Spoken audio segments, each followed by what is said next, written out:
159412 or go to events at ppirevents.com. PPIR, professional people in real estate. Broadcasting from the Paddock Mall Studios, this is WOCA, Ocala, Gainesville, The Villages, 1370 AM, 96.3 FM, The Source.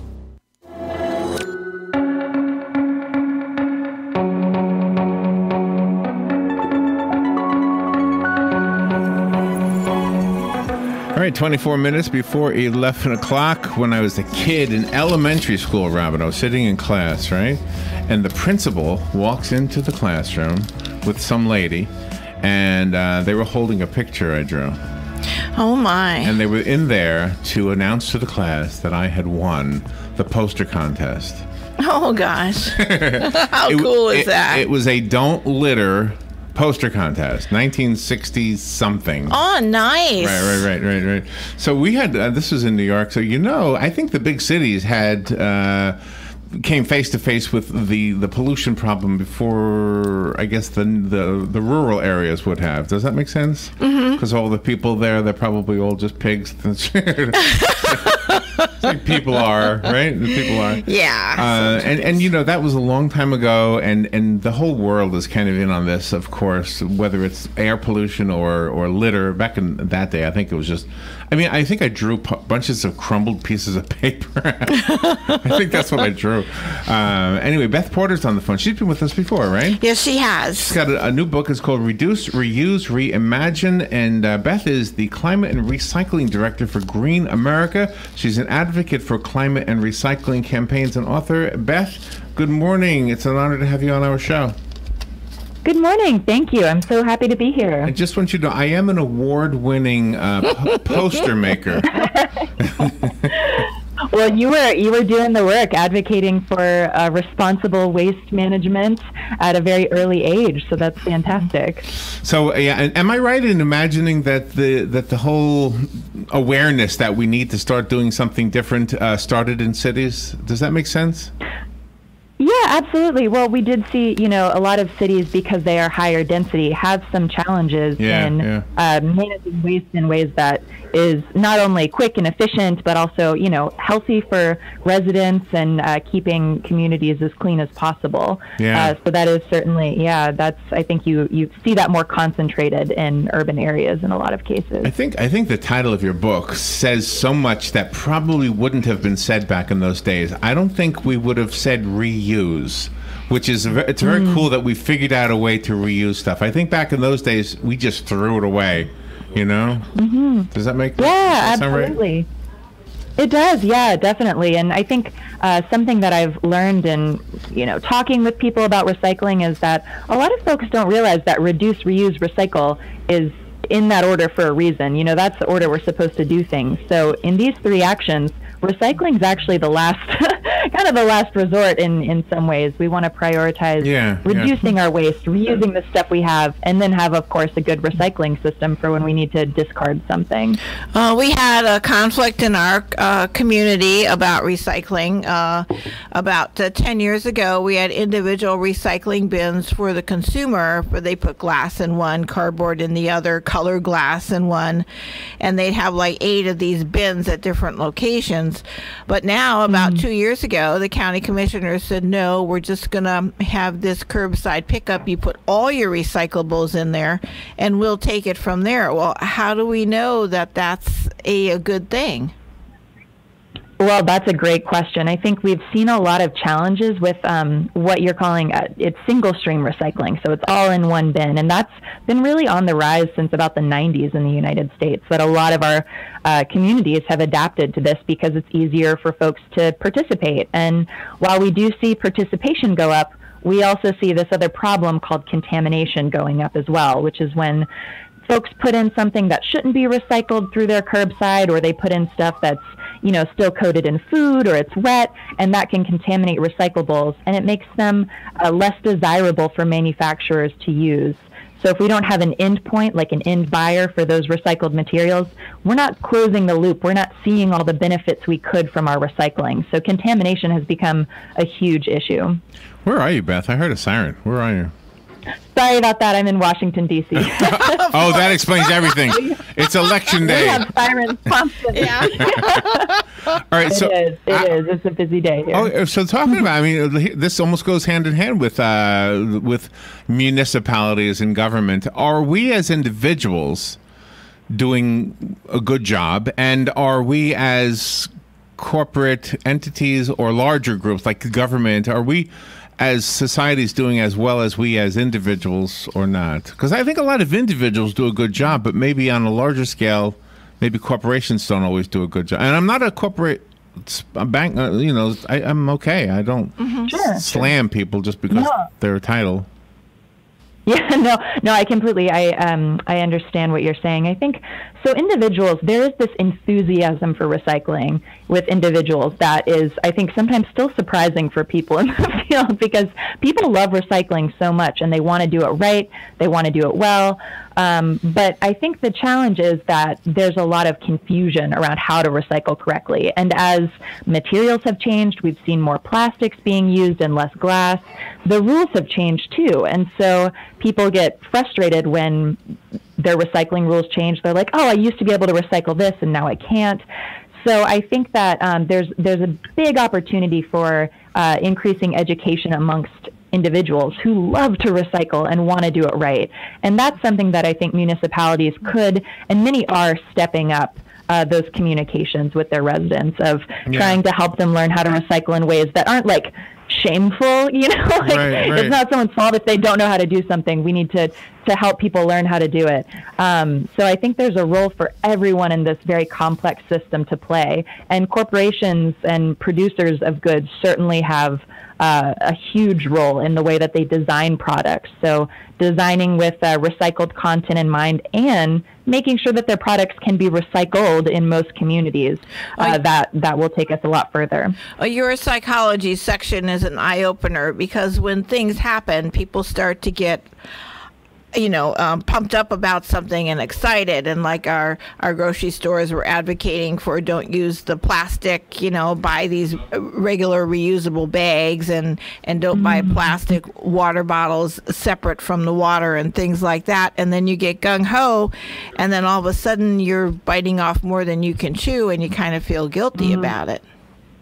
Yeah, absolutely. I think I really appreciate you touching on that, because I find the psychology and our behaviors and just our habits really is really important to, if we want to change how we deal with waste, we need to consider that our human nature. And how we've seen that when folks have access to recycling, sometimes in many cases they use more things, which is not the ideal effect. You want to be using things more responsibly.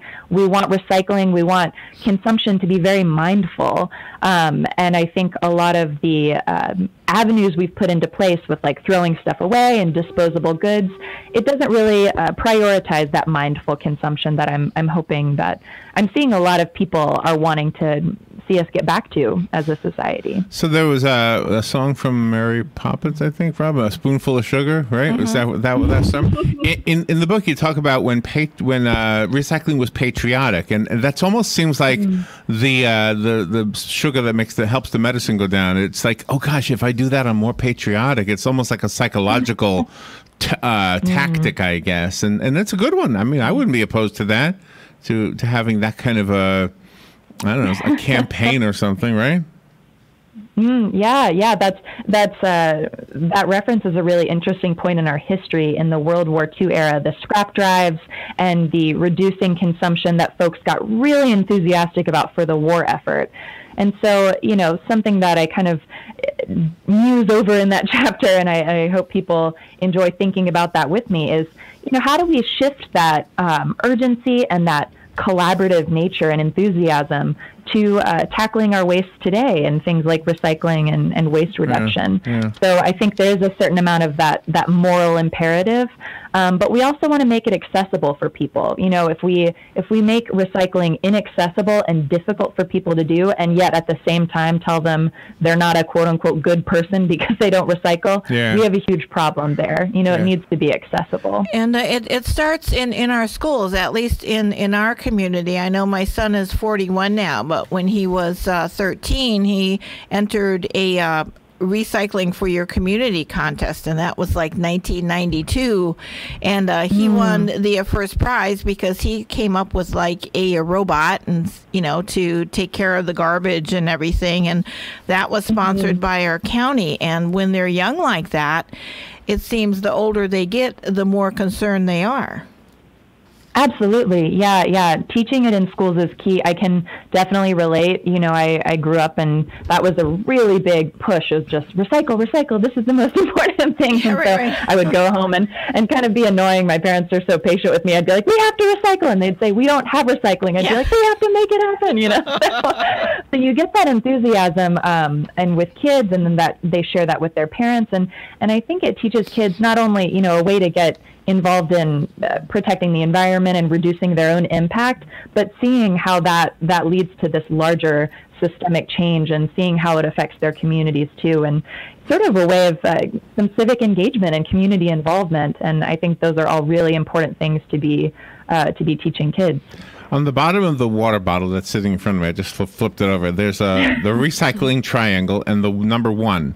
And I can't remember what that meant, but I know it was explained to me at one point. So if you could help us understand, what does that mean? And also, does it matter if we throw, because I'm never going to look, when something says plastic bottles, I put them all in. I don't think which has the 1 and which has the 2. Or am I supposed to be doing that?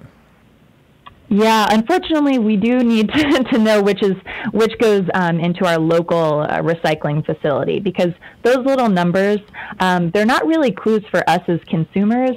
They're clues for plastic recyclers. So it signals the type of resin that the plastic uses. So a 1, that would be, your plastic water bottles and things like that. For example, a number 5 is your yogurt containers, all that sort of stuff. So every plastic item has a different resin number. Yeah, but unfortunately, the little triangle that is used doesn't always mean it's recyclable. So you might also find that little triangle at the bottom of some styrofoam, which is not recyclable. And so it's there's been a push actually with the labeling to try and get plastic producers to stop using the 3 arrows, because it confuses people, and to use a different system. But it is a good way for you to look and say, this is a number 5. I know that, a lot of communities don't accept number 5 plastics, but you can drop them off at places like Whole Foods and things like that. So it is confusing and tricky, and that's the kind of things that you would learn if if we go to our recycling rules on our local government website. They'll outline those rules there for us. How about the different communities in the United States? I know a few people that live like in Alaska, and the only way they can get to where they live in the northern part of Alaska is by a jumper plane, and it's very barren, and the housing is sparse and everything up there, but people still exist. So do they have recycling up there, or do they have materials that they use that don't need to be recycled that people like right here in Florida, could use for ourselves? That is a really great question. I'm not specifically certain about the folks in this part of Alaska, if they have access to recycling. I do think that you touch on a great point, which is accessibility. Folks that don't have recycling programs or are located way too far away from a drop-off point, maybe they don't have the transportation or the physical ability to load up all their recyclables and take it there. And what are the barriers for recycling is what we, I think, need to focus on. And I think that, this is an evolving part of recycling in the conversation. And recycling is at a crossroads right now in our country, where the system is changing. We're trying to adapt to a lot of changes in the international markets that we're seeing. And this is a time for creative solutions, I think. And part of that for me is removing barriers for folks who don't have access to recycling right now. And there are ways that individuals can get involved with that, which is, if you live in a community that doesn't have recycling programs, reach out to your local elected officials and ask them why this isn't a priority, or ask them what they've done in the past about waste and recycling, or what's keeping them from adopting a recycling program, and try to have those conversations started and show that there's a need and demand from residents for a recycling program.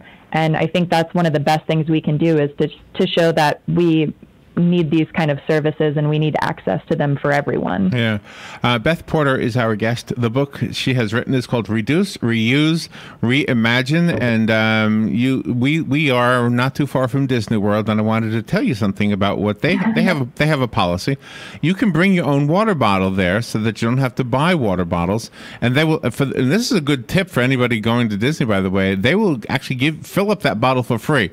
So you don't have to pay. Not only will you be, reusing a piece of plastic, a bottle, but you'll also not have to spend it, because it's not cheap. It's like $3 for a bottle of water there.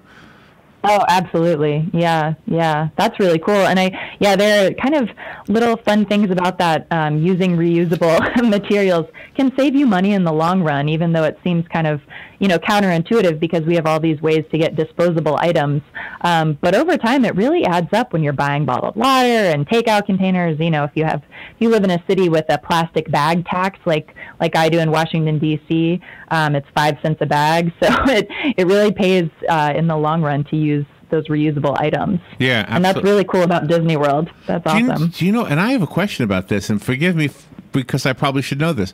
When you go to the checkout in the grocery store, they say paper or plastic. I don't know. I mean, I would say plastic, but is paper the better choice? That is an excellent question, and it's a hard one to answer because obviously the best choice is answer C, which is I brought my reusable bag. Oh, the burlap bag, right? Yeah. Right, exactly, my tote bag. But between, paper and plastic, I think paper is the better option in that case, because more likely you're able to recycle that paper bag through your curbside program. There's a slightly higher likelihood that paper bag has recycled content in it, which is better. And there are probably more ways that you can use that around your house too, so you can reuse the paper bag if you find a need for that. And we're just seeing, this conversation and this outrage from people about the plastic pollution in our oceans that is really become an affliction on the planet. Plastic is, that durability comes at a cost. And so any way that we can reduce the amount of plastic we're using is key. And so better materials, using those instead is great. But those materials also have an impact, so it's thinking about ways we can incorporate those reusable items where we can, and weaving that into our daily lives that I think will make a big difference. So I like to think of myself as creative. However, I'm having a hard time with the third word in your title: reduce, reuse, reimagine. I can't even, as we're sitting here, I'm trying to think, what else could I do? So what do you actually give us ideas in the book? Oh, absolutely. Yeah, the whole last chapter of the book is called From Your Curbside to Capitol Hill. And it's meant to show levels of involvement from everywhere from your house and steps you can take within your home. Maybe you're already doing a lot of those and you have more time and enthusiasm. That's awesome. Then you can go out into your community, and gives examples on ways to support waste reduction in your community, and repairing and reuse centers in your neighborhood, tool sharing programs where you can, share tools with your neighbors rather than having to go out and buy new tools every time you need something. There are all these amazing avenues to get involved. And then, of course, there's policy. There are local legislation that we can push for. We can urge companies to take more accountability by tagging them on social media and posting and sending emails and saying, we want you to make better products that are better for the environment and use less waste.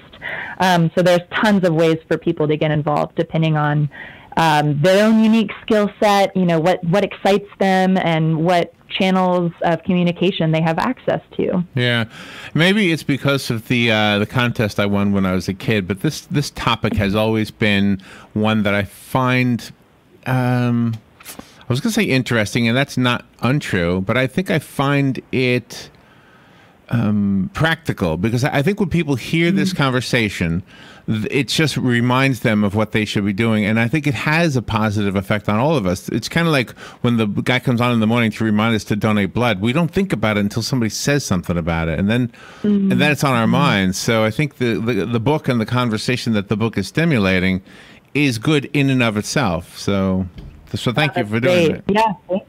Thank you very much. That's definitely the goal. Let's see. I have a copy of Beth's book. It's called Reduce, Reuse, Reimagine, and you can call me right now, and I'll leave your name on it. It'll be waiting for you here at the station. The rest of us have to go buy it. I found it on Amazon. It's not only available as a hardcover, but also a Kindle and an audiobook. I love audiobooks. Yes. I'm a big audiobook fan. So do you have a different website you want to recommend? Yeah, folks can find out more about the book and contact me if they'd like with any questions at bethrecycles.com. I always love to talk about recycling and answer any questions I can for folks. So Okay, so let's change subjects just for a second, but it's still recycling. Thanksgiving dinner. What can we what can we recycle? The turkey the next day is always good, right? Yeah. Well, Thanksgiving dinner we're definitely getting, because it's a rather food heavy holiday, right? I say lean heavily on the reduce part, and just to try and make sure that we're not having a ton of food waste. Yeah. I think it's about nearly half of the food we produce in this country ends up being wasted, and that is such a sad state of affairs, because it takes a lot of emissions and impacts to produce that food, and then of course the waste itself is problematic. So maybe just making sure that we're cooking the amount of food that we need to, or we're preparing things that can be saved. I know that in my family it's really having turkey sandwiches for the next 4 days is a very common thing to see. So planning for that, and then trying to reduce the kind of waste we're using. So when we're putting our leftovers away, like trying to use things like Tupperware and reusable items, rather than just reaching for the very appealing saran wrap and foil. So yeah, some little steps like that can really help and make your holidays a bit greener. So that makes a lot of sense also for something like that, because that's one thing I wouldn't have thought of. Yeah, I think food waste around the holidays goes up. Just in general, the whole holiday season, our consumption and the amount of waste we produce just really skyrockets. So this is that time of year where it's really intriguing to buy a lot of stuff, and you want to go out and buy all the best presents and use pretty wrapping paper and all sorts of things that we've kind of like married to this idea of the holiday. But I really urge people to get back to the joy of the holiday and the purpose of it, which is our relationships, spending time with each other, playing games, watching movies, cool things like that don't revolve so much around the consumption. And there are little steps you can do when you give a gift. You can use a method of like tying it in a really beautiful fabric or something like that, or use newspaper, and get creative about the ways that we can reduce our impact but still have that holiday spirit that everyone loves so much. Yeah, absolutely. I think, again, the conversation that you are stimulating is making us all think, what can I do? Maybe less wrapping paper, maybe less Scotch tape, maybe cloth napkins, and maybe there's all kinds of ideas that you're stimulating right now. I love that. Beth, absolutely. Thank you for what you're doing. You're making such a huge impact on all of us just right now, just by this conversation, and I'm sure the book is going to do 10 times more, if not 1,000 times more. It's a wonderful read, too. Yeah, Reduce, Reuse, Reimagine. Beth Porter, thank you so much for what you're doing and for being on the air to talk about it. Thank you so much for having me, guys. Have a great rest of your day. Thank you. We'll be right back.